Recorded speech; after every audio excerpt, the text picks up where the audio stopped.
할렐루야. 오늘 복되고 거룩한 주일에 마산 삼일교회 저를 불러주시고 또 저의 간증을 나눌 수 있게 하신 하나님께 먼저 감사를 드립니다. 어제까지만 해도 태풍 때문에 참 많은 피해도 있었는데요. 오늘 이렇게 또 좋은 날씨를 참 주신 또 하나님께 감사하고요.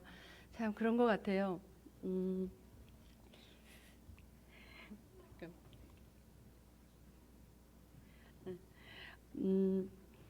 참 예고된 어떤 그런 고난이 있을 수도 있고요. 어제처럼 날씨 같은 경우는 뭐 예고가 있었죠. 이제 심한 그런 태풍이 있을 거다 그런 예고 있었지만 거의 우리 삶을 살다 보면은 예고 없는 그런 고난들이 참 많이 있었던 것 같아요.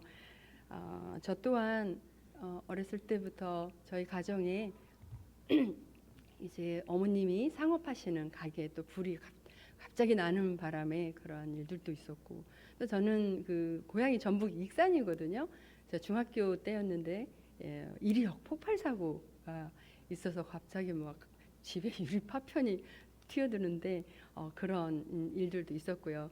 오늘 이제 말씀을 보면은 시편 이제 71편 20절의 이 말씀을 보면은 우리에게 여러 가지 심한 고난을 보이신 주께서 우리를 다시 살리시며 땅 깊은 곳에서 다시 이끌어 올리시리이다. 이 참 말씀을 저는 제가 말씀을 묵상하다가 이 말씀을 보게 된 거예요.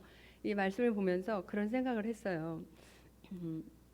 참 우리 삶에 여러 가지 고난들이 있는데 저 자신을 돌아봤을 때 또 선수 생활을 할 때도 그랬고 또 선교지에 가서도 그랬고요.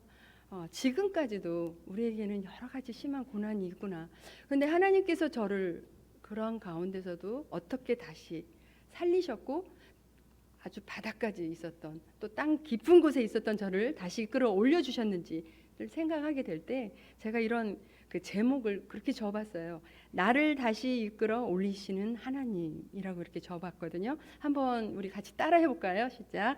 나를 다시 이끌어 올리시는 하나님. 네, 오늘 짧은 시간이지만 저의 그 간증을 나누게 될 때 나를 다시 이끌어 올리셨던 그 하나님이 오늘 이 자리에 계시는 여러분들에게도 동일하게 나를 다시 이끌어 올리시는 하나님이 되기를 간절히 바랍니다. 저는 초등학교 3학년 때 탁구를 하게 됐고요. 누구나 다 뭐든지 하면 자기 꿈이 이제 있잖아요. 저도 이제 중학교 때가 돼서 그랬던 것 같아요. 기왕에 탁구를 했으니까 훌륭한 그런 탁구 선수가 되어서 국가대표가 되어서 명예로운 그런 사람이 되고 싶다라는 그런 꿈을 꾸게 됐어요. 뭐 탁구 선수였던 저만이 그랬겠어요? 다른 종목에서도 마찬가지고 또 다른 분야에서도 다 마찬가지이실 것 같아요. 자기의 꿈을 이루기 위해서 어떤 목적을 달성하기 위해서 또 성공을 하기 위해서 참 이렇게 달려가잖아요. 그런데 그냥 이렇게 순조롭게 꿈이 이루어지는 건 아닌 것 같아요. 저도 선수 생활하면서 참 여러 가지 이제 부상이나 팔에 부상이 있었고 또 뭐 간염이 있어서 병원에 입원을 했었고 이런 일들이 있었는데요.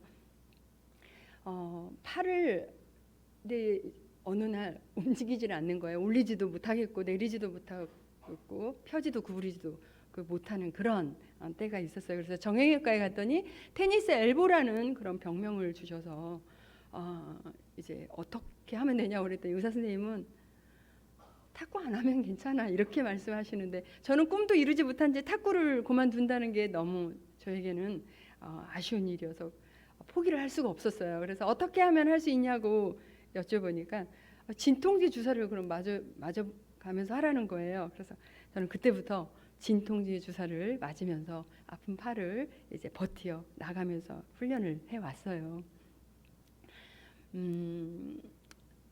그런 것 같아요. 혹시 86년 아시안 게임과 88년 올림픽 때 저를 TV로 보신 분들이 기억이 나시는 분들이 있다면 굉장히 현종환 선수가 제가 이제 후배니까 서로 격려하면서 하는 모습을 이제 보면 많은 분들이 저에 대한 이미지를 참 이렇게 침착한 언니 같다 이렇게 이런 표현을 좀 해주셨어요.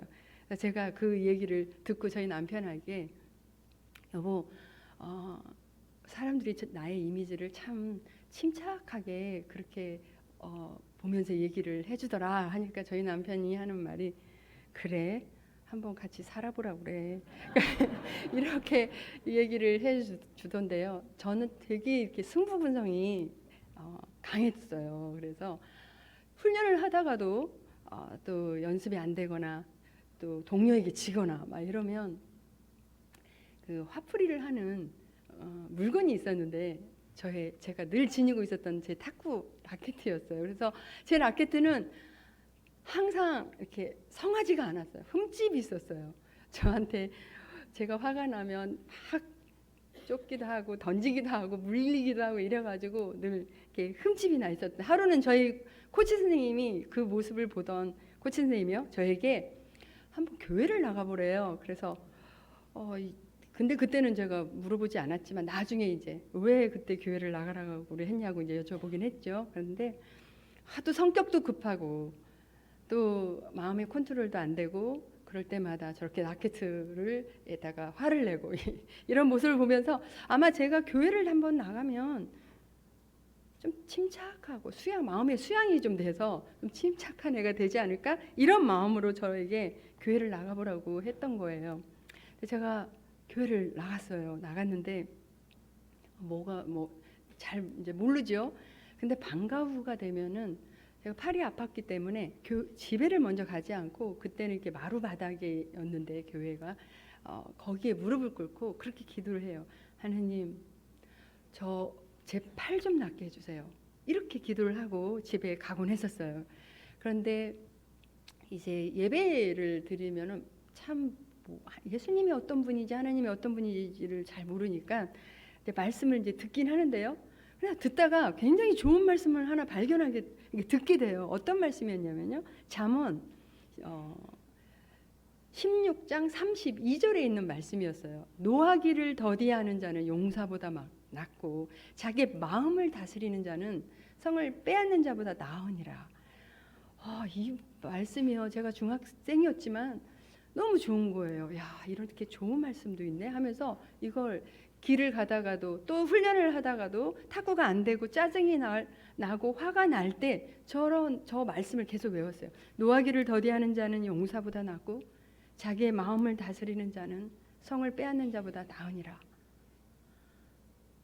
제가 그때부터 저는 88년 올림픽이 끝나고 탁구 은퇴를 했거든요. 그때부터 은퇴할 때까지 고의로 제 라켓에 흠집을 내본 적이 없었어요. 하나님의 말씀이 얼마나 위력이 있는지 정말 살아있는지를 저는 차츰 더 알게 되었는데요. 혹시 이곳에 이제 아까도 말씀드린 것처럼 86년 아시안 게임, 88년 올림픽을 보신 분들도 이제 있으실 텐데요. 저는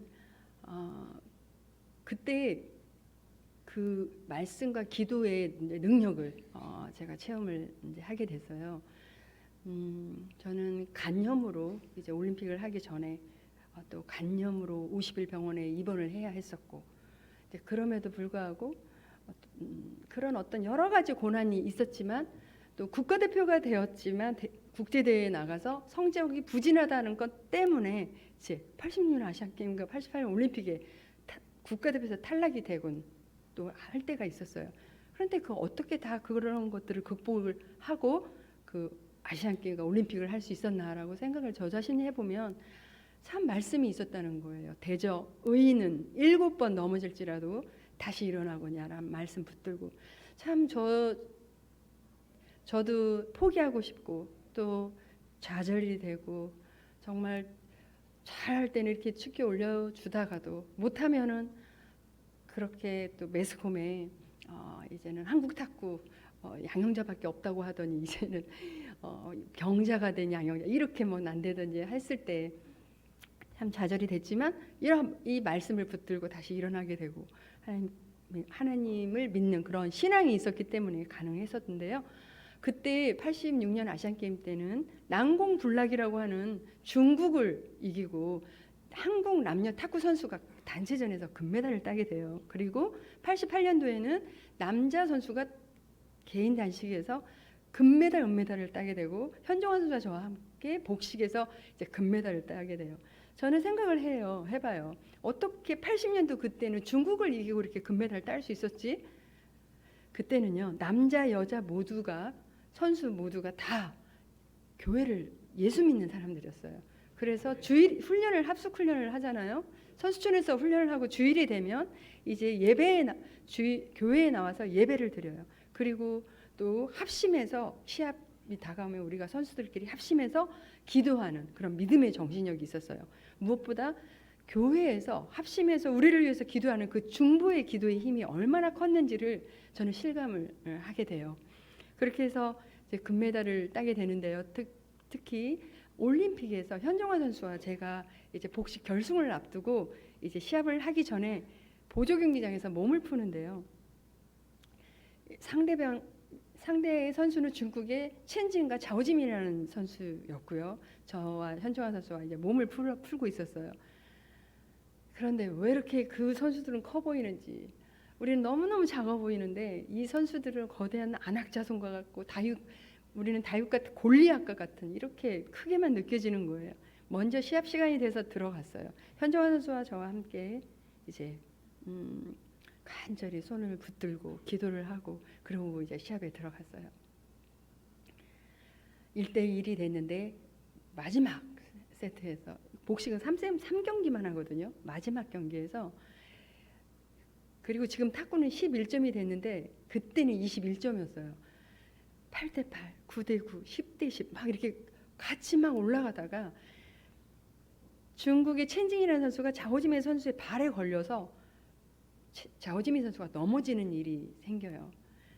그러면서 점수 차이가 확 벌어지면서 저희들이 넉넉한 점수로 금메달을 따게 돼요.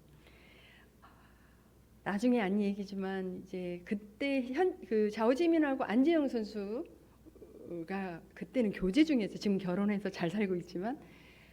그래서 저희들이 농담으로 이렇게 툭 던진 말이 있었는데, 그때 자오지민 선수가 경기에 집중하지 않고 관중석에 자기 남자친구를 보다가 이렇게 엉덩방아를 쪘다 뭐 이렇게 놀리기도 했는데요. 어쨌든 하나님께서 그렇게 금메달을 저희에게 주셨어요. 저는 개인적으로 잊지 못할 시합이 하나 있는데요. 그 대회는 88년 올림픽을 하기 전에 87년도에 세계선수 인도 뉴델리에서 세계선수권 대회가 있었어요.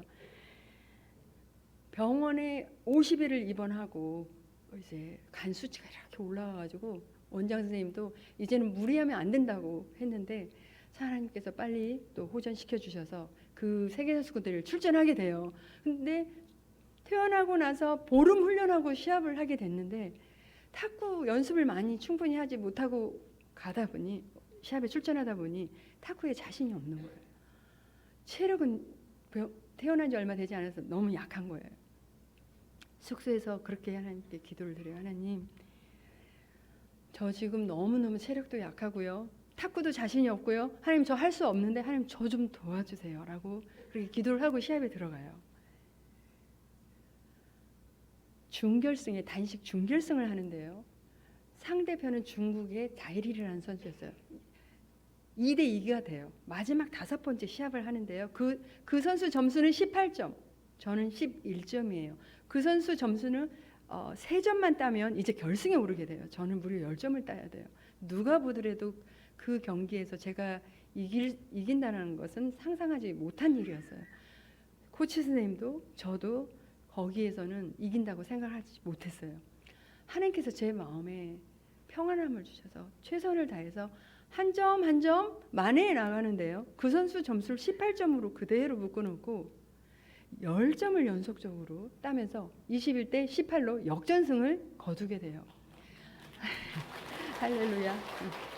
아까 잠깐 영상에도 나와서 이제 소감이 어떠냐고 할 때 하나님께 영광을 돌린다라는 말씀을 드렸는데요. 저는 하나님께 고백을 드린 말씀이 있었어요. 그거는 고린도전서 1장 27절에 있는 말씀이었어요. 하나님께서 세상에 미련한 것들을 택하사 지혜 있는 자들을 부끄럽게 하려 하시고 세상의 약한 것들을 택하사 강한 것들을 부끄럽게 하려 하시며라는 이 말씀이 저의 고백이 된 이유는 말씀드린 것처럼 시합을 하기 전에 하나님 앞에 상황이 너무 암담해서 하나님 저 약합니다. 저 할 수 없습니다. 저 자신이 없습니다. 저 도와주세요라고 기도를 드렸는데요. 약하다고 고백하는 저를 들어서 강하게 하셨고요. 할 수 없다고 고백하는 저를 들어서 하게 하신 하나님이셨기 때문에 이 말씀이 저의 고백이 될 수가 있었어요. 지금도 마찬가지인데요. 지금도 살면서 때로는 어떤 때는 내가 이거 할 수 있을까? 아무것도 할 수 없을 것 같은 그런 때가 있어요. 사방에 우겨싸움을 당해서 아주 그냥 꽉꽉 뭐가 막혀가지고요. 내 자신의 한계를 느끼면서 하나님 앞에 엎드릴 때도 있고요. 큰 일이든지 작은 일이든지 무엇을 하든지 하나님 앞에 있는 모습 그대로를 고백하고 아랠 때요. 하나님께서 추한 나의 모습도 그대로 있는 모습 그대로를 받아주시고 약한 자의 편이 되어주셨던 그 하나님을 저는 경험했는데요. 바라기는 제 삶에 가장 약할 때 강함 되어주셨던 그 하나님이요. 오늘 이 자리에 계시는 우리 여러분들의 하나님이 되어주시기를 간절히 바랍니다. 저는 15년 동안의 이제 탁구 선수 생활을 하고 마감을 했어요. 탁구 은퇴를 하게 돼요. 이제 제2의 삶을, 제2의 진로를 놓고 참 하나님께 기도하면서 내가 이제 어떤 진로를 가야 되는지 여쭤보는 기도하는 시간이 필요했었는데요. 제가 그 시기를 놓치고 이제 많은 사람들의 권면을 받게 돼요. 이제 지도자의 길을 가야 되지 않겠냐, 후배 양성을 해야 되지 않겠냐.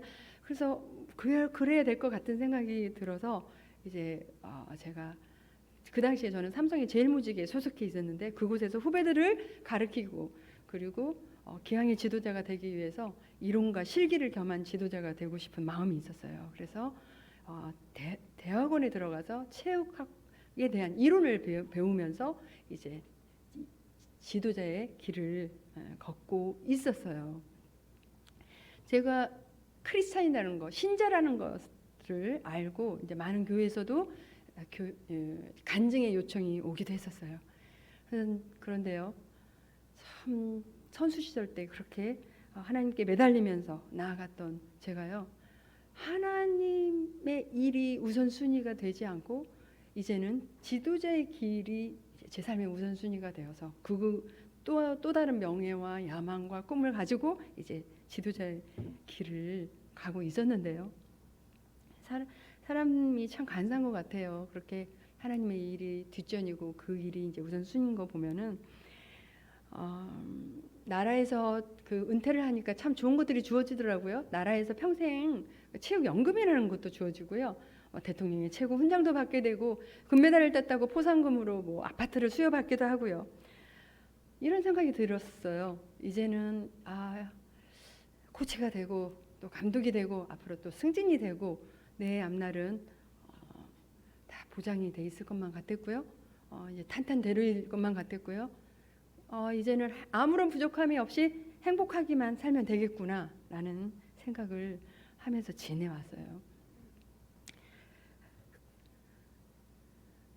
좀 전에도 말씀드린 것처럼 참 그렇게 선수 시절 때 상황이 암담하고 또 간절한 그 시기에 하나님께 매달리고 가까이 나아가고 했던 제가요, 은퇴를 하고 나니까 이제 그렇게 하나님께 매달리고 간절하게 찾고 이럴 일이 없어지더라고요. 저도 모르게 제 신앙이 느슨해지기 시작했고 나태해지기 시작하고 이런 것을 느끼면서 그냥 행복하게만 살면 된다라고 생각했던 저였었는데 정말 누가 보더라도 그렇게 생각을 또 했고요. 근데요, 시간이 가면 갈수록 내 자신의 행복함이나 어떤 즐거움이나 기쁨이나 이런 것들이 없어지고 내 영혼이 오히려 메말라져 가고 있고 공허해져 가고 있고, 이거 왜 이러지? 왜 기쁨이 없지? 어떤 날은 내가 근데 지도자의 길을 왜 가야 되는 거지? 의미는 뭐야? 목적은 뭐지? 이런 생각이 들었어요. 근데 그때 그 징조가 우울증의 증상이 있었구나라는 것을 저는 전혀 예상하지 못했어요. 그때 저희 어머님은 63세이셨는데요. 간암으로 진단을 받게 돼서 투병 생활을 하시게 돼요. 저희가 공부를 하는 것도 선수들을 지도하는 것도 아무것도 하지 못한 채 이제 어머니를 한 달 동안 간호를 하게 돼요. 그런데요, 어머니가 하루하루 호전되어지시는 게 아니라 계속 악화되어지시는데 제가 해드릴 일이 없는 거예요. 저 자신의 무기력함을 느끼는 거예요. 한 달 만에 어머님이 투병생활을 하시다가 먼저 천국에 가셨어요. 그런데 저는 큰 충격에 빠지게 돼요. 저를 위해서 그렇게 희생하셨던 어머님, 내가 어렸을 때부터 뭐든지 할 수 있도록 경제적으로도 지원을 해주셨고, 눈이 오나 비가 오나 새벽기도 철야기도를 다니면서 저를 위해 그렇게 기도해 주셨던 든든한 그런 기둥과 같은 어머님이 갑자기 그렇게 세상을 뜨고 먼저 천국에 가셨는데 제가 너무 힘든 거예요. 충격을 받고 마음의 침체가 되면서 무기력해지고 학교에 가서 공부도 하지도 않았고요. 체육관에 가서 선수들을 지도를 하는 것도 안 했고요. 사람을 만나는 것도 안 했고요. 그냥 집에서 틀에 박혀가지고 아침에 해가 뜨는 게 싫더라고요. 그래서 해가 져야만 밖에 가끔 나갈 정도로 이러고 지내니까 저를 가까이 있던 두 집사님이 이렇게 집에만 있으면 안 된다. 산책도 해야 되고 드라이브 시켜주겠니 이제 차에 타라고 그러더라고요. 강화도에 코스모스가 많이 이제 피어 있었. 그걸 좀 구경시켜 주려고 저에게 차를 태워서 이제 가는데요. 그 차에서 누가 저를 본다고 제가 옷을 뒤집어 쓰고 강화도까지 가요. 강화도에 가서 내리지도 않고 꽃도 구경하지 않고 다시 집에 돌아와요. 이 모습을 보던 저희 두 집사님이 아무래도 뭔가 증세가 심각하다. 좀 병원에 가서 정신과에 가서 상담을 좀 받게 해준 게 좋지 않겠냐 해서 저를 그때 영동 세브란스 이제 병원에서 정신과에 이제 상담을 받게 하기 위해서 저를 데리고 가요. 그래서 이제 병원에 들어가서 문을 열고 들어가려고 하는데 거기에 정신과 이렇게 써 있는 거예요. 제가 들어가기 전에 그걸 보면서 어떤 생각이 들었냐면요. 내가 근데 여기 왜 와야 되는데? 그런 생각이 들더라고요. 근데 나중에 들은 얘기인데 정신과 써 있는 앞에서 내가 여기 왜 가야 되는데라고 하는 사람은 정말 꼭 정신 상담이 필요한 사람이라고 하더라고요. 그래서 그 원장님하고 여러 번 이제 상담을 받게 돼요. 그분은 그 당시 온누리교회라는 교회의 집사님으로서 내적 치유라는 책을 쓰셨던 원장님이셨어요. 저랑 상담을 여러 번 하시더니요. 정말 회복하기 어려운 심각한 조울증 증세가 있다라는 말씀을 해주셨어요. 근데 이분이 지금도 유튜브에 내적 치유 이성훈 박사 치면 굉장히 많은 강의가 있어요. 저에게 여러 가지 상담을 해주면서 지금도 제가 기억이 나는 게 있는데 왜 우울증이 오고 왜 조울증이 오는지에 대한 말씀을 해주시는데요. 우리가 살면서 사람들에게 받는 상처로 인해서 이렇게 미움으로 인한 어떤 분노가 이렇게 있는데 그리고 그 아픈 마음을 내적 치유되지 않은 채 이 쓴뿌리들이 치유가 되지 않은 채 해결이 되지 않은 채 꾹꾹 이렇게 누르고 있다가 어느 날 어느 때에 우울증으로도 또 조울증으로도 나타날 수 있다라는 말씀을 하셨는데요. 제가 그 얘기를 듣고 나에게도 그런 때가 있었구나라는 생각이 들었어요. 저는 어렸을 때 저희 가정이 참 우리 가정은 행복하고 화목하다 이런 생각을 별로 해보면서 자라질 못했어요. 어머님이 물론 사랑을 많이 받고 아버지의 사랑의 방식도 물론 다른 방법으로 저에게 사랑을 보내왔지만요. 아버지가 굉장히 엄격하시고 엄하신 분이셨어요. 그래서 저는 아버지를 한번 다정하게 이렇게 주물러 드려본 적도 없고요. 아빠라고 이렇게 불러본 적이 없었어요. 부모님이 늘 다투시는 모습을 보면서 저는 너무 속이 상해서 울면서 학교를 가야만 했고 또 여러분의 오빠가 계시는데 그 중에 한 분이 너무너무 부모님의 속을 썩히는 그런 오빠가 있었어요. 너무 미웠어요. 이 오빠가 너무 미웠어요.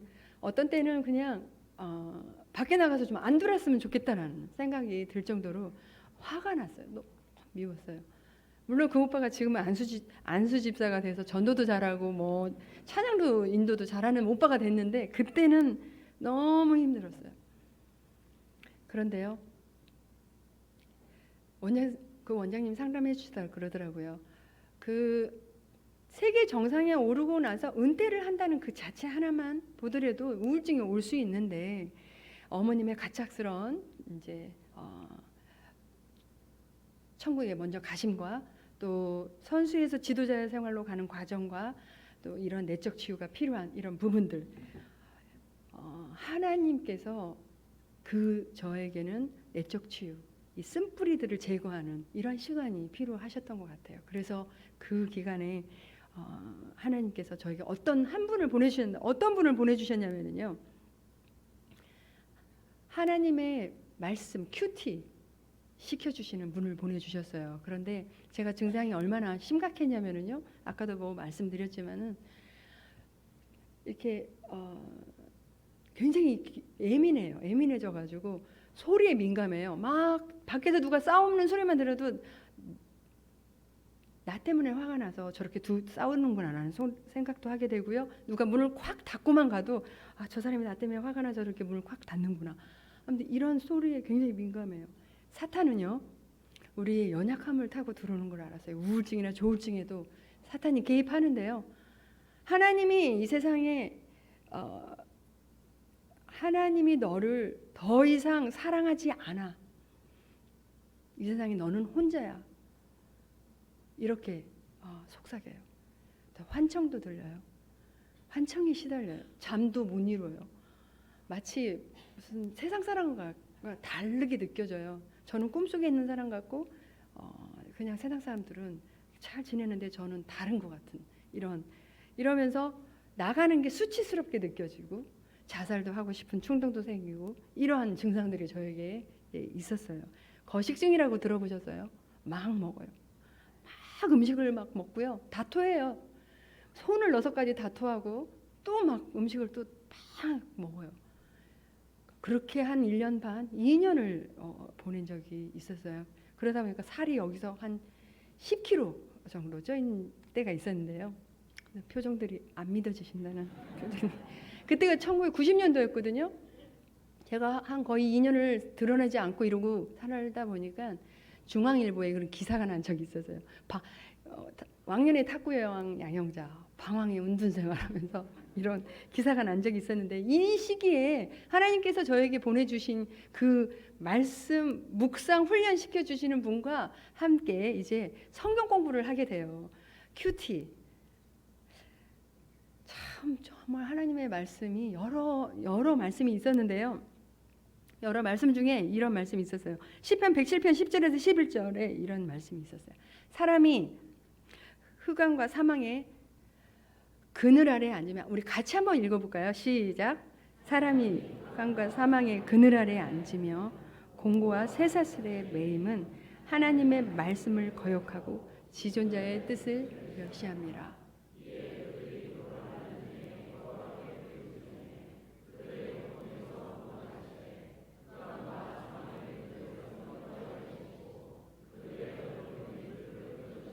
아멘, 아멘. 저는 이 말씀을 공부해 나가다가요, 내가 왜 흑암과 사망의 그늘 아래 앉아 있는 것만 같고 공고와 쇠사슬의 매임과 같은 삶을 살고 있는지를 저는 이 말씀에서 해답을 얻게 되었어요. 그 이유는 하나님의 말씀을 거역하고 지존자의 뜻을 멸시하기 때문이었구나라는 것을 알게 되었어요. 그렇게 선수 시절 때 하나님을 찾았던 저는요, 은퇴를 하고 나서 이 텅텅 빈 허전한 그 마음에 하나님의 말씀을 채워 넣었어야 했어요. 그런데 저는 잠시 세상의 것을 채워 넣으면서 만족함을 누리려고 했어요. 물론 뭐 여기서 골프를 치신다는 분들 있지만, 골프를 친다는 게 나쁘다는 게 아니라 골프를 치면서 즐겨보기도 하고요, 문화시설을 누려보기도 하고요, 쇼핑을 잔뜩 많이 해가지고 내 자신의 만족을 느껴보기도 하고요. 그런데 아무리 그렇게 해도 제가 기쁘지도 않고 즐겁지도 않고 행복하지도 않더라고요. 나와 하나님과의 관계가 친밀하지 못하고 하나님과의 나와 관계가 멀어져 있을 때, 하나님과 관계 멀리 있을 때 내 영혼의 기쁨과 행복함이 없다는 것을 알게 되었어요. 우리를 창조하신 하나님과 나와의 관계가 멀어지면 멀어질수록 우리는 흑암과 사망의 그늘 아래에 앉아 있는 것만 같고 공고와 쇠사슬의 매임과 같은 우울한 삶을 살 수밖에 없는 그런 영적인 존재라는 것을 알게 되었어요. 여러분들은 어떠세요? 하나님과의 관계가 가까우신가요? 친밀하신가요? 저는 참 이런 말씀도 참 많이 들었는데요. 어떤 사람들은 그렇게 얘기를 하죠. 뭐 예수 믿는데 무슨 우울증이 와? 뭐 이렇게 말씀하실 수도 있죠. 뭐 예수 믿는 사람들 뭐 만사형통해야지 왜 고난이 오는데? 라고 얘기하는 사람들도 있죠. 기독교는 냉수를 떠놓고 비나이다 비나이다 하는 그런 종교가 아니죠. 고난에는요 뜻이 있고 우리가 받는 고난에는 뜻이 있고요. 고난을 통해서 주는 깨달음과 유익이 있는데요. 저는 제가 이 우울증과 조울증을 제가 겪지 못했다면요. 제 자신을 돌아보는 그런 기회가 저에게는 없었을 것 같아요. 그런데 이 말씀을 통해서 제 자신을 돌아볼 수가 있었는데 제가 여기 오늘 적어오지는 않았는데요. 말씀을 또 공부를 해나가다가 이런 말씀을 보게 돼요. 마태복음 25장 42절 이하인데요. 예수님께서 이렇게 말씀을 하세요. 뭐라고 말씀을 하시냐면요. 내가 줄일 때에 너희가 먹을 것을 주지 아니하였고 목말랐을 때 마시게 하지 아니하였고 나그네 되었을 때 영접하지 아니하였고 헐벗었을 때 옷을 입히지 아니하였고 병들었을 때와 옥에 갇혔을 때 돌보지 아니하였느니라 라고 말씀을 하세요. 그 말씀을 듣던 사람들이 물어요. 예수님, 언제 우리가 예수님을 그렇게 돌보지 아니했습니까? 예수님 뭐라고 대답하시냐면요. 지극히 작은 자 하나에게 하지 아니한 것은 곧 내게 한 것이다 라고 말씀을 하시는데요. 제가 이 말씀을 공부해 나가다가 너무너무 큰 충격을 받게 됐어요. 왜냐하면 먼저 말씀드렸지만 저는요. 하나님의 은혜를 너무나 많이 받은 사람이었어요. 팔을요 6년 동안 제가 진통주사를 맞아가면서 버텨나갔었어요. 6년이 되니까는요. 아무리 좋은 병원을 가도 아무리 좋은 약을 먹어도 제 팔을 고칠 수가 없었어요. 그 당시 19살이었는데 은퇴를 할 수밖에 없었어요. 어느 분이 어느 기도를 한번 가보라고 그러더라고요. 그곳에 차범근이 축구선수가 관절염이 있었는데 그곳에서 안수기도를 받고 나왔다는 거예요. 제 귀가 솔깃했어요. 저는 그때 뭐 하나님이 어떤 분이신지 예수님이 어떤 분이신지도 알지 못하고 그냥 교회만 왔다 갔다 했었었는데 기도원이 또 어느 곳인지 사실 매스컴이나 지면을 통해서 그렇게 뭐 인식도 별로 좋지 않게만 느껴졌었는데 그 얘기를 듣고 저도 한번 가보고 싶더라고요. 그래서 그 기도원을 가게 돼요. 저는 기도원이 안수기도만 하는 곳인 줄 알고 이제 안수기도를 받으려고 간 거예요. 갔는데 목사님께서 먼저 말씀을 하고 계시는데 어떤 말씀을 하셨냐면 하나님은 어떤 분이시고 예수 그리스도는 어떤 분이신지를 말씀을 하시는데요. 우리를 창조하신 그 하나님, 이 전지전능하신 그 하나님이요. 우리를 너무 사랑하셔서 우리 죄를 사해주기 위해서 육신의 몸을 입고 이 땅에 오셔서 예수 그리스도 그분이 그 많은 고통을 당하시고 그것도 우리 죄를 위해서 십자가에 죽으시고 그 피를 흘리셨다는 거예요.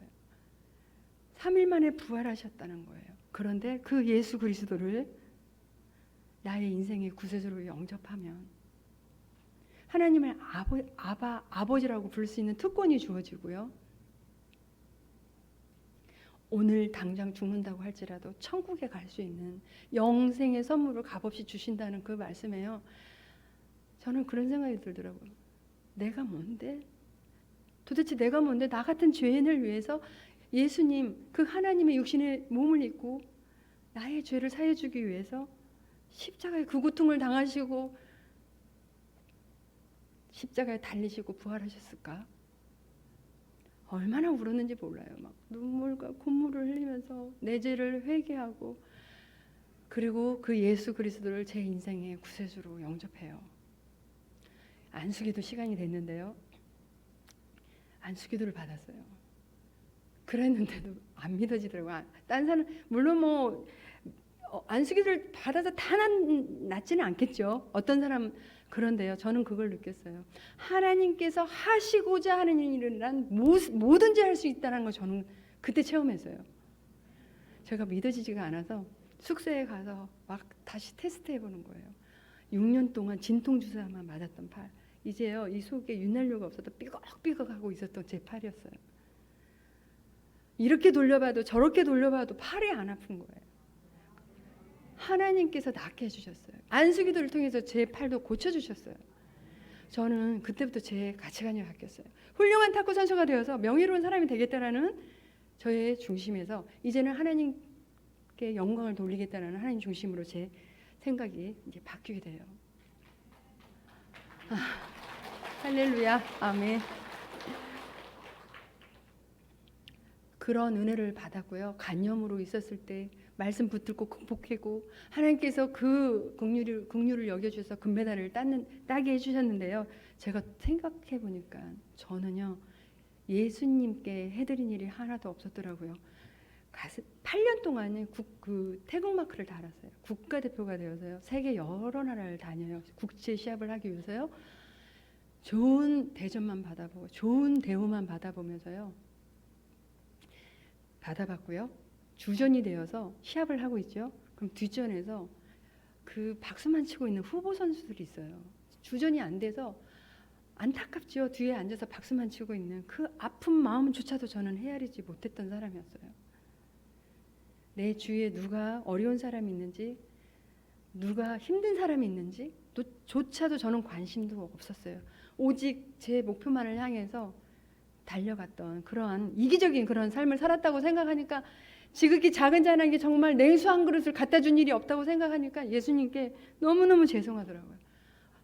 기도하면서 울었어요. 엉엉 울었어요. 울면서 그때 이렇게 불렀던 찬양, 자주 불렀던 찬양, 요즘은 잘 안 부르는 것 같아요. 낮의 해처럼 밤의 달처럼 그 찬양의 후렴에 보면 이런 내용이 있어요. 제가 한번 불러볼게요. 주의 사랑은 베푸는 사랑, 값없이 거저주는 사랑. 그러나 나는 주는 것보다 받는 것 더욱 좋아하니 나의 입술은 주님 닮은 듯하나 내 마음은 아직도 주와요. 받을 사랑만 계수하고 있으니 예수여 나를 도와주소서. 얼마나 많이 불렀는지 몰라요. 이 찬양을 엉엉 울면서요. 이 찬양을 부르면서 그렇게 하나님께 기도했어요. 사실은 제가 거의 2년을 세상에 드러내지 못하고 지내니까요. 사람들이 그러더라고요. 양형자는 이제는 다시 일어나지 못해. 이제는 끝났어. 그렇게 하고 한 사람 한 사람 제 주위를 다 떠나더라고요. 사실 저 자신, 본인인 저 자신도요. 제가 이렇게 일어날 거라는 저도 생각하지 못해요. 저도 포기했었어요. 그런데 하나님께 울면서 그렇게 기도를 드렸어요. 하나님, 내가 겪고 있는 이 조울증 회복이 된다면 내가 이러한 삶을 살고 싶습니다. 나의 일생에 꿈이 있다면 이 땅의 빛과 소금 되어 가난한 영혼, 지친 영혼을 주님께로 인도하는 그런 삶을 살고 싶습니다. 라고 그렇게 기도를 드렸는데요. 하나님께서 제 기도를 들어주시고요. 시편 107편 20절에 그가 그의 말씀을 보내요. 그들을 고치시고 위험한 지경에서 건지시는도다. 하나님께서요 저에게 말씀을 보내주셔서요 위경에 있는 저를 고치시고 건져주셨어요. 하나님의 말씀의 광채가 저를 비추기 시작을 하니까는요 그 회복하기 어렵다고 하는 조울증에서 저는 회복되어 가게 된 거예요. 그리고 97년도에 몽골에 선교사로 가게 됐는데요. 몽골에서 사역을 하고 있으니까 많은 출판사에서 연락이 오더라고요. 책을 쓰재요. 그래서 왜 제가 책을 써야 합니까? 그러니까 올림픽 금메달리스트가 다 내려놓고 선교지에 가서 사역을 하니까 책을 쓰자는 거예요. 그때는 제가 책을 쓸 의미를 못 느꼈어요. 그래서 쓰지 않았어요. 14년 사역을 하고 한국에 돌아왔어요. 돌아와서 한국에서 지내는데요. 왜 이렇게 많은 우울증 환자들이 있고요. 왜 이렇게 많은 조울증 환자들이 있는지, 자살은 왜 이렇게 많은지 제가 그걸 보면서 너무 안타까웠어요. 나는 어떻게 회복이 되었는지 조금이라도 알리고 싶었어요. 그래서 책을 냈더니요. 책을 본 사람들이 이제 연락이 오더라고요. 어떻게 회복이 되었는지. 그래서 저는 그렇게 권면해요. 정말 꼭 인내가 필요합니다. 저도 이제 제자가 공황장애 있는 사람 7년 제가 케어해봐서 아는데요. 너무너무 힘들어요. 근데 끝까지 인격적으로 돌봐줘야 합니다. 그리고 꼭 병원에 가셔서 상담을 받으셔야 되고요. 약도 복용을 해야 돼요. 저는 처음에 약을 복용하는데 전 약을 복용하지 않았어요. 인정하고 싶지가 않더라고요. 그런데 약이 참 중요하다는 걸 알고 그렇게 권면을 드려요. 그런데 더 중요한 게 있습니다. 그거는 하나님의 말씀을 붙드셔야 합니다. 히브리서 4장 12절에 하나님의 말씀은 살아있고 활력이 있어서 좌우의 날새는 어떤 검보다도 예리하여 혼과 영과 및 관절과 골수를 찔러 쪼개기까지 하며 또 마음의 생각과 뜻을 판단하나니라는 말씀이 있는데요. 하나님의 말씀이 살아있기 때문에요. 혼과 영과 및 관절과 골수를 찔러 쪼개기까지 하더라고요. 사람을 변화시키시더라고요. 저는 이런 하나님의 말씀을 붙들면서 제 영혼이 살아났기 때문에요. 이제 제가 제 삶에 가장 중요하게 생각하는 것은 뭐 유능한 감독이 되는 것도 아니고 무슨 명예가 있는 것도 아니고요. 오직 하나님의 말씀을 붙드는 일이 되었어요. 물론 우리가 또 살면서 또 넘어질 수 있죠. 하지만요. 하나님의 말씀이 나를 다시 일으켜 세우고 저를 살리실 것이라는 걸 믿기 때문이에요. 혹시 이 가운데 저처럼 우울증에 있는 분도 계실 수도 있고요. 어떤 영적인 방황기를 겪고 있는 분들도 계실 수도 있고요. 오늘 말씀처럼 여러 가지 심한 고난 가운데 긴 그런 어두운 터널을 힘들게 겪고 있는, 걸어가고 있는, 지내고 있는 그런 분들도 계실 수 있으실 텐데요. 오늘 그러한 분들을 향해서 하나님께서는 호세아 6장 1절에 있는 말씀으로 이렇게 권면하고 계세요. 오라 우리가 여호와께로 돌아가자. 여호와께서 우리를 찢으셨으나 도로 낫게 하실 것이요 우리를 치셨으나 싸매어 주실 것임이라. 그러므로 우리가 여호와를 알자. 힘써 여호와를 알자. 하나님께서 오늘 먼저 말씀하고 계시는 게 있으세요. 여호와께로 먼저 돌아오라고 말씀하고 계세요. 하나님께 먼저 돌아오라고 말씀을 하시는데요. 그거는 우리가 가지고 있는 우상으로부터 돌아오라고 말씀하고 계세요. 저는요, 제 삶의 제 우선순위가 하나님이 아닐 때가 있었죠. 사람마다 다 다를 것 같아요. 저는 명예였어요. 물론 명예가 나쁘다는 게 아니라 우리의 삶의 최우선순위가 하나님이 아닌 또 다른 어떤 명예나 또 어떤 사람 재물이나 뭐 여러 가지 그런 어떤 하나님보다 더 우선순위를 두고 있는, 하나님보다 더 사랑하고 더 중요하게 생각하고 있는 그 무언가가 있다면은 그것으로부터 여호와께 먼저 돌아오라고 오늘 말씀하고 계세요. 그리하면 오늘 약속해 주셨죠. 여호와께서 우리를 찢으셨으나 도로 낫게 하실 것이요 우리를 치셨으나 싸매어 주실 것이라고 말씀하고 계십니다. 우리가 해야 될 일은 오직 여호와를 알되 힘써 여호와를 알고 하나님의 말씀을 붙드는 일이에요. 저는 몽골에 가서요 사역을 할 때 시골에 가서 사역을 한 적이 있었어요. 현지인들 3명과 처음에 교회 개척을 한 적이 있었어요. 가정교회를 한 거죠. 열심히 교회 3명 중에 1명이 열심히 나왔던 한 자매가 교회를 나오질 않아서 이럴 자매가 아닌데 해서 제가 남편과 함께 그 집을 방문해 봤어요. 근데 이 자매가 아파 있더라고요. 누워 있었어요. 그런데 이 자매 하는 말이요. 너무너무 두통에 지금 시달려서 3일째 밥도 먹지 못하고 물도 마시지 못한 채 이렇게 아파 있는 거예요. 왜 그러냐니 모르겠대요. 몽골 의사도 다녀왔지만 병명이 뭔지 모르겠대요. 그런데 한참 있다가 하는 말이 사실은 자기가 믿지 않는 남편을 따라서 절에 가서 부적을 사왔대요.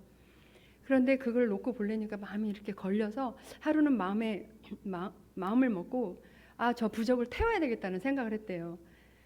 그날 태우려고 한 그날 너무너무 마음이 두렵더래요. 집에 우환이 찾아올 것 같아요. 두려움의 영이 임한 거예요.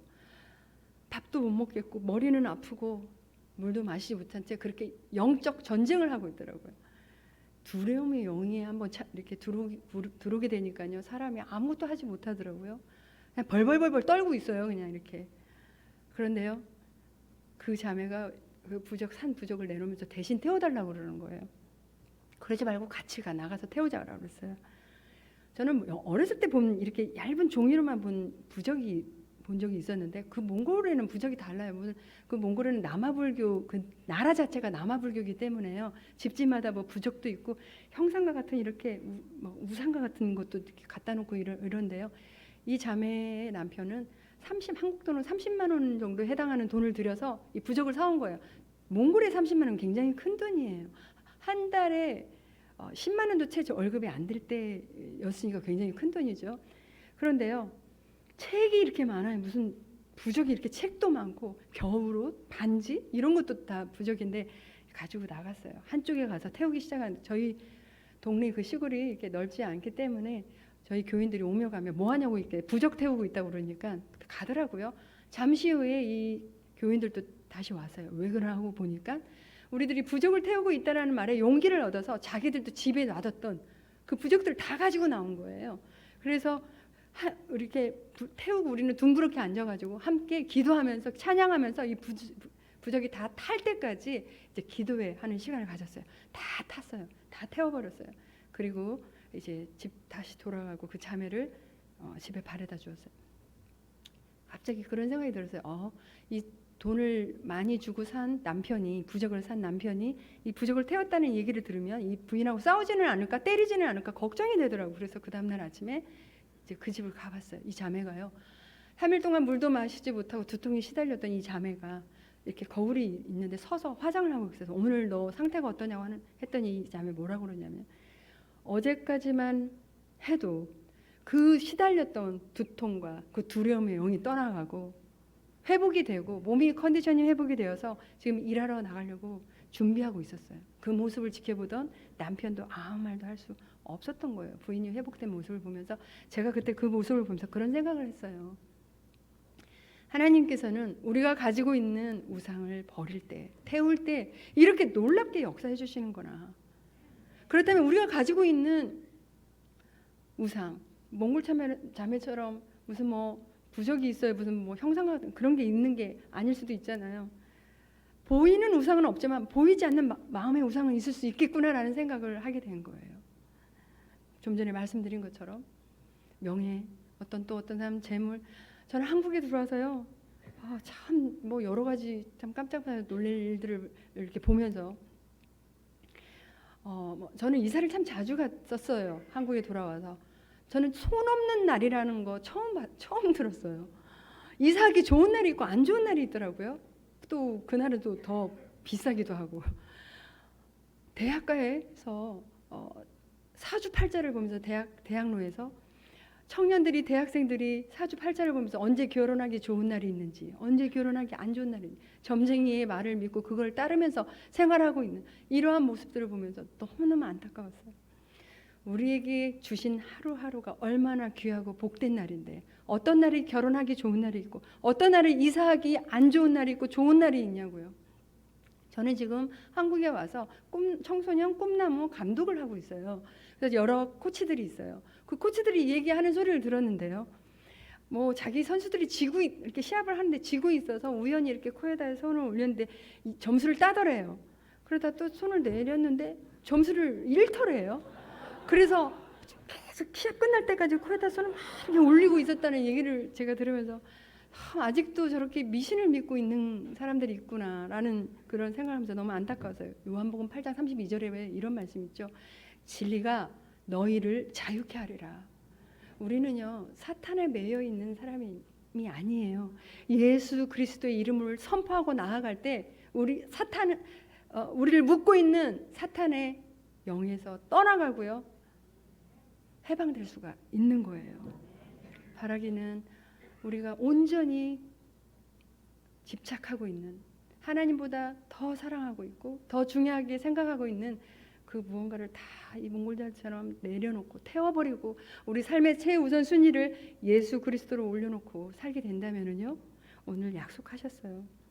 우리를 찢으셨으나 다시 낫게 하신다고 하셨어요. 우리 상한 마음을, 상한 감정을 치유하시고요, 낫게 하시고요, 회복시켜 주시고 우리를 살려 주실 것이고요, 땅 깊은 곳에 있는 우리를 다시 일으켜 올려 주시는 하나님이신 것을 믿으시기를 간절히 바랍니다.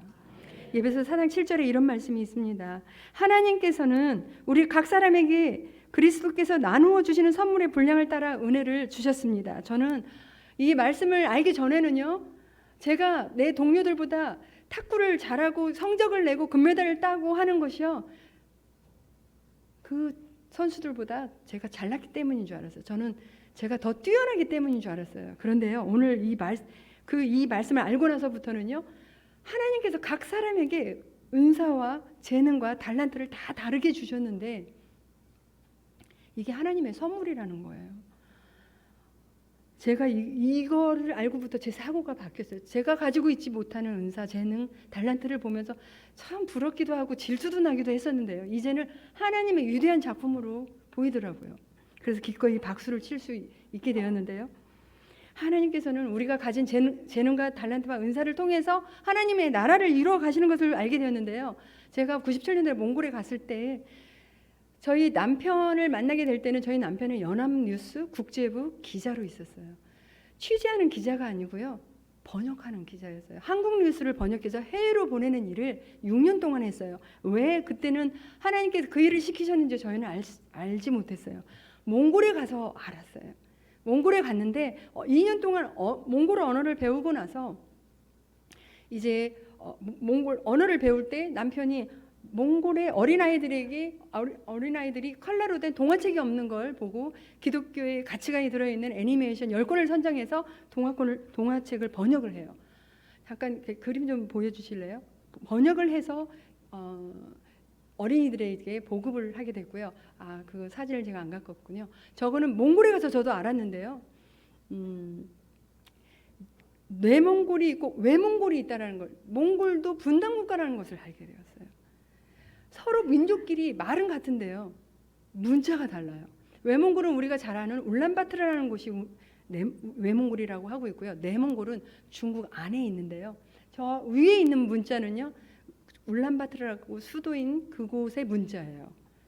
러시아 문자를 따서 키릴 문자를 하고 있고, 이제 그 밑에는, 오른쪽에는 자기 수직 문자, 내몽고, 자기의 고유 문자예요. 문자가 다르기 때문에 외몽골에 있는 성경을 내몽고 사람한테 갖다 주면 못 읽는 거예요. 그래서 남편이 성경 번역을 하기 위해서 이제 내몽골에 우리가 이사를 또 가게 돼요. 그래서 성경 번역을 하게 됐는데요, 하나님께서는 그렇게 은사대로 재능과 달란트대로 사용을 하시라고. 저는 탁구를 통해서 이제 비자를 받게 돼요. 시골에 가기 참 어려워요. 선교사가 비자를 받기도 어려워요. 그런데요, 저는 언제든지 어디서든지 탁구를 가르쳐 준다는 명목으로 이제 비자를 가서 언제든지 사역을 할 수가 있었어요. 그래서 탁구를 이제 가르쳐 주면서 사역을 했는데요, 그 다음 좀 보여주실래요? 네, 그 다음에요. 저기가 몽골 그 지도예요. 저 빨간 곳이 저희가 시골에 들어간 곳인데요, 동구비주라는 곳이에요. 울란바토르에서 10시간 기차를 타고 들어가면 저는 동구비주 신샨드 마을이 있는데 인구는 한 1만 2천 정도 되는 곳이었어요. 그 다음에요. 그런데 저기는 저희 교인들인데요. 네, 그 다음에요. 저러한 곳에서 어떤 때는 물도 안 나와요. 물도 안 나오고 핸드폰도 없어요. 물이 안 나오면요, 물차가 와요. 그러면 바켓을 들고 가서 물을 받아다 사용을 할 때도 있고요. 저런 곳에 무슨 핸드폰이 있어요, 인터넷이 있어요. 전화를 한번 하고 싶어도 우체국에 가서 뭐 한다든지, 저런 곳에 뭐 한국 사람도 없어요. 저렇게 황량하고 척박한 곳에서 제 영성을 유지할 수 있었던 이유가 있었어요. 그거는 하나님의 말씀 묵상 훈련이 있었기 때문에 가능했어요. 아침에 일어나서 말씀을 먼저 봐요. 하나님께서 오늘 나에게 어떤 말씀을 주실까? 기대하고 설레이는 마음으로 먼저 말씀을 보게 돼요. 한국에 있는 우리 성도님들은 새벽기도를 통해서 목사님께서 주시는 말씀으로 적용하고 순종하고 실천하고 이렇게 신앙생활을 하시지만 저곳에서는 아무것도 없는 거예요. 그래서 말씀을 하나님께서 어떤 말씀, 때로는 이게 도대체 무슨 말씀이지 알지 못할 때도 있어요. 그런데요, 매일매일 말씀을 묵상해 나갔는데요, 하나님이 어떤 분이신지를 알게 돼요. 매일매일 하나님은 어떤 분이신지를 알게 되고 매일의 삶의 목적이 생기게 되고요. 말씀을 순종하고 적용해 나갈 때의 그 기쁨이 있더라고요. 하나님께서는요, 시편 37편에 이런 말씀이 있어요. 4절에 또 여호와를 기뻐하라 그리하면 내 마음의 소원을 이루어 주시리라 라는 말씀이 있는데요, 말씀에 순종하고 우리가 기도하고 하나님을 기쁘시게 할 때 우리의 마음의 소원을 이루어 주시는 하나님인 것을 저는 체험했는데요, 정말 여러 가지가 있는데 한 가지만 말씀드리고 제가 마무리를 하려고 합니다. 저희 딸이 4살 5살이었어요. 연년생이었어요. 저희 딸의 교육을 하나님이 어떻게 시켜주셨냐면요, 저 시골에 무슨 한인학교가 있겠어요? 국제학교가 있겠어요? 기도했어요. 울란바토르에서 10시간 떨어져 있는데 누가 와요 거기를? 어떤 한국에서 유치원 교사였대요. 이분이 와주셔서 저희 아이들을 돌봐주기도 하고 담당해주시고 가르쳐주기도 하고 어느 정도 하다 가셨어요. 어떤 분이 오셨는데요, 수학 선생님이셨어요. 학원했던 수학뿐만이 아니라 초등학교 때 가르쳐야 될 과목들을 이제 가르쳐주고, 큰아이가 4학년이 됐고 작은애가 3학년이 됐어요. 그리고 이분도 가셨어요. 이번에는 어디서 선생님이 와주셨냐면요, 저는 웩이라는 국제 선교 단체에 소속했어요. 본부가 영국에 있었어요. 기도 제목을 편지를 걸로 보내요. 교사가 필요하다고. 이번에는요, 영국에서 저희 기도 제목을 받던 영국인이 있었어요. 이 영국인은 초등학교 교사를 9년 동안 했던 분이에요. 결혼하지 않은 여자분이었어요. 그 기도 제목을 보고요, 9년 동안 다녔던 학교에 사표를 내고 그 영국 교과서, 가르쳤던 영국 교과서를 들고 저희 아이 둘을 가르쳐 주겠다고 몽골에 와주신 거예요. 별로 놀라시지도 않네요. 저는 그런 생각을 했거든요.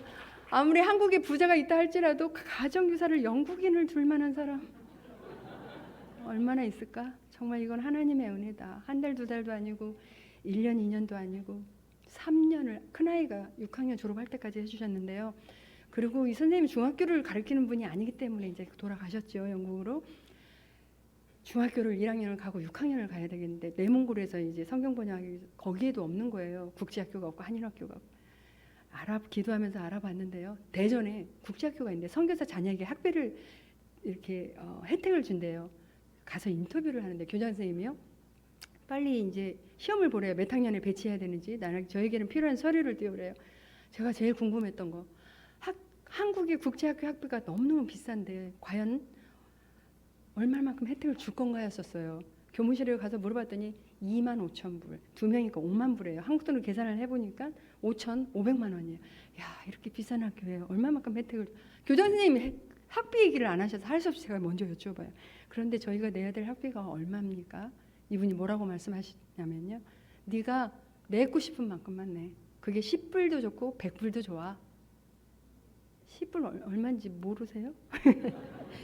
11,000원, 11만 원 말씀하시는데 제가 아무 말도 할 수가 없었어요. 마치 하나님께서 그분의 입술을 통해서 저에게 아무것도 자녀 교육 걱정하지 말고 열심히 일하라고 저를 위로해 주시고 격려해 주시는 것 같았어요. 그래서 큰아이가요, 중학교 1학년부터 고등학교 3학년까지 6년을, 작은아이가 6학년부터 고등학교 3학년까지 7년을요 정말 작은 학비만 내고 교육을 받을 수가 있었어요. 마태복음 6장 33절에 이런 말씀이 있어요. 너희는 먼저 그의 나라와 그 의를 구하라. 그리하면 이 모든 것을 너희에게 더하시리라. 이 말씀은요, 많은 사람들이 좀 부담스러워하는 말씀이더라고요. 그런데 이 말씀은 뭐 다 내려놓고 성교지 가라는 뜻이 아니고요, 하나님께서 내 삶을 다스릴 수 있도록, 통치하실 수 있도록 내 삶을 내어달라는 거예요. 하나님께서 옳다고 하는 일을 행하고 죄짓지 않고 거룩한 삶을 살고 주일에 나와서 예배를 드리고 이러한 삶을 살 때, 전도와 선교에 힘을 쓸 때 우리 삶을 평생 책임져 주시겠다는 말씀이세요. 바라기는 저와 여러분들이 내 삶을 하나님께서 마음껏 다스리시고 통치하실 수 있도록 내어드리는 삶이 되어서 우리 평생을 책임져 주셔서 풍성한 간증의 열매들이 있게 되는 저와 여러분들이 되기를 간절히 바랍니다. 다니엘서 12장 3절에 보면 이런 말씀이 있거든요. 많은 사람을 옳은 길로 인도한 사람은 별처럼 영원히 빛날 것이다. 저는 이 말씀이 전에도 그렇고요. 지금도 앞으로도 저의 평생 소원입니다. 어떻게 하면 내가 이 알고 있는 예수 그리스도, 그 예수 그리스도를 알릴 수 있을까? 많은 사람들이 하나님 앞에 돌아오게 할 수 있을까가 저의 평생의 소원이에요. 오늘 이 자리에 처음 나오신 분들도 있으시죠? 저의 하나님은 지금 간증드렸던 것처럼 저를 6년 동안 아팠던 팔을 낫게 해주셨던 하나님이고요. 간염도 극복할 수 있게 해주셨던 하나님, 난공불락이라고 하는 그 중국을 이기게 하신 하나님, 그 조울증을 통해서 정말 일어날 수 없는, 이제 양형자는 끝났어, 다시는 일어나지 못해 라고 하는 그 삶에서 다시 일으켜셨던 저의 하나님을 지금 말씀을 드렸는데요. 자녀들 교육까지 책임져 주셨던 그 하나님, 참 오늘 처음 나오게 하시기 위해서 많은 분들이 기도를 하셨어요. 정말 사랑하는 사람을 위해서 예수 그리스도를 알게 하고 싶어서 이렇게 오늘 모시고 오셨을 텐데요. 정말 이 예수 그리스도가 너무 좋은 거예요. 인생의 가장 중요한 순간이 있다면 이 예수 그리스도를 인격적으로 만나는 일이기 때문에 여러분들을 모시고 오셨을 거예요. 이 예수님을 함께 믿고 싶고 또 영원히 예수님과 함께 동행하는 삶을 살게 하고 싶어서 오게 하셨는데요. 요한복음 14장 6절에 이렇게 예수님께서 말씀하고 계세요. 내가 곧 길이다, 길이요 진리요 생명이니 나로 말미암지 않고는 하나님께로 갈 자가 없다라고 말씀을 하고 계시는데요. 오직 하나님께 갈 수 있는 길은 예수 그리스도를 믿어야만이 가능합니다. 그분은 이 땅에 오셔서 우리의 죄를 사해 주기 위해서요, 십자가에 고통을 당하시고 죽으시고 부활하신 분이세요. 이 예수 그리스도를 나의 구세주로 영접하시고 예수님과 함께 평생 감사하며 기쁨을 누리시는 그런 한 분 한 분이 되시기를 간절히 바랍니다.